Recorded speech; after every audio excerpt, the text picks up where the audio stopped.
dengan insan yang kerdil dan bukan siapa-siapa. Kami juga tidak mampu untuk mengubah apa-apa, tetapi suara kami mampu membawa jutaan rakyat Malaysia sama-sama menggapai impian yang sama, yaitu hidup sejahtera dan makmur di dalam sebuah negara yang bernama Malaysia. Salam sejahtera, salam Malaysia Madani dan salam Malaysia ku sayang.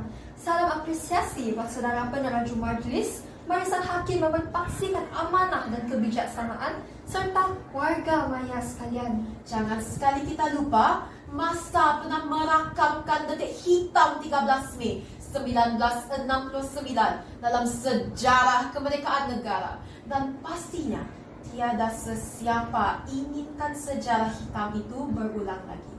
Oleh itu, tidak rugi rasanya anda bersama dengan kami, kita hayati bersama kupasan pidato kami atas maudu rukun negara di hati, kesejahteraan dinikmati.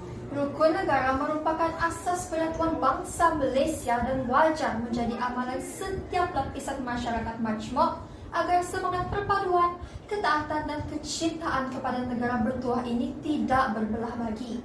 Kami akan bentangkan 3 perspektif untuk kita sama-sama memahami dan seterusnya menghayati rukun negara di hati, kesejahteraan dinikmati. Perspektif pertama, rukun negara sebagai tunjang pembentukan identiti kebangsaan. Memandangkan rakyat negara berdaulat ini terdiri daripada pelbagai kaum, etnik, budaya, dan adat besar, maka perlu dibentuk satu perwatakan, yaitu identiti kebangsaan yang dapat diterima oleh semua lapisan masyarakat.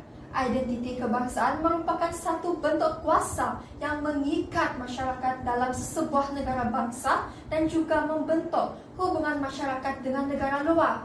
Dalam konteks negara Malaysia, kuasa yang boleh mengikat masyarakat pelbagai kaum di negara ini ialah pengamalan atau menghayati maksud tersurat dan tersirat, cita-cita dan prinsip-prinsip rukun negara. Nilai yang terkandung dalam bahagian pertama rukun negara seperti perpaduan, keadilan, pendekatan terbuka kepada kepelbagaian budaya dan tradisi, sikap progresif terhadap sains dan teknologi merupakan dimensi penting bagi membentuk identiti kebangsaan.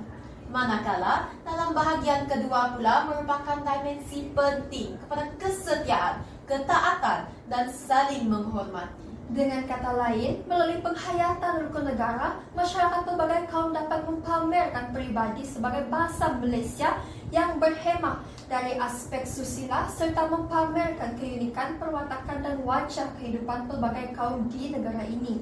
Sidang hadirin yang dihormati sekalian, perspektif kedua, rukun negara di hati, kesejahteraan dinikmati, kami sandarkan kepada rukun negara mampu mempromosikan keamanan dan kesejahteraan. Rukun negara diwujudkan atas kepentingan perpaduan setelah kemerdekaan negara dikejutkan dengan rusuhan kaum pada 13 Mei 1969. Harga yang dibayar atas kesilapan itu amat besar. 192 nyawa terkorban, 793 bangunan rosak dan musnah, 211 kenderaan terbakar dan 6,000 orang kehilangan tempat tinggal. Perpaduan pelbagai kaum yang baru dibina hampir 13 tahun tiba-tiba terluka dan hampir pecah berderai akibat kerusuhan kaum. Sungguh tragis apabila nyawa menjadi korban, harta benda musnah, keamanan bertukar menjadi ketakutan. Percikan api kebencian dimarakkan dengan hasad dengki dan prejudis. Namun, atas kebijaksanaan pemimpin dan pembinaan semula masyarakat oleh ahli Majlis Gerakan Negara atau Mageran, maka keamanan dapat dipulihkan dalam beberapa bulan. Rukun negara diisytiharkan pada 31 Ogos 1970 sebagai satu ideologi kebangsaan selaras dengan cogan kata dalam Jata Negara, bersekutu bertambah mutu. Hadirin yang dimuliakan, perspektif ketiga rukun negara di hati, kesejahteraan dinikmati mampu mengangkat imej dan martabat negara. Rukun negara merupakan ideologi negara bagi pembinaan modal insan yang teguh, berpegang kepada cita-cita dan prinsip-prinsip rukun negara. Justru, setiap lapisan masyarakat mesti memahami dan menghayati serta mengamalkannya dalam kehidupan kerana menurut mantan Perdana Menteri kedua, Allahyarham Tun Abdul Razak, rahsia kesempurnaan rukun negara adalah pada amalannya. Tanpa amalan, rukun negara hanya akan menjadi secebis dokumen yang tidak mempunyai makna.